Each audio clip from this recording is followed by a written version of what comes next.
What's one thing in medicine that you can never unsee? People often ask me what the hardest part of being a veterinarian is, and most people think that it's euthanasias. This is actually not the case, as I view euthanasias as one last gift that we can give to an animal to make sure it is not suffering and has a peaceful passing. What really breaks my heart is seeing backyard breeders not take care of their animals and disposing of them when they are no longer useful. And unfortunately, we see this a lot because a lot of backyard breeders don't breed healthy animals and they come with a lot of issues. One of my very first cases as a veterinarian was taking care of a Frenchie who had IVDD, or essentially hurt his back and he couldn't walk, he was paralyzed.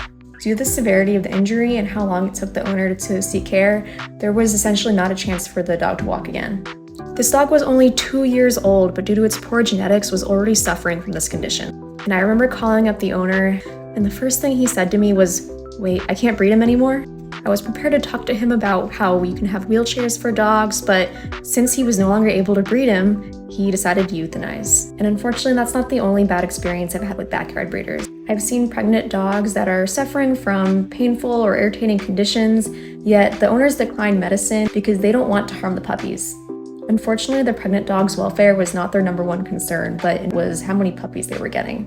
So no, euthanasias of sick and suffering pets is not the hardest part of my job.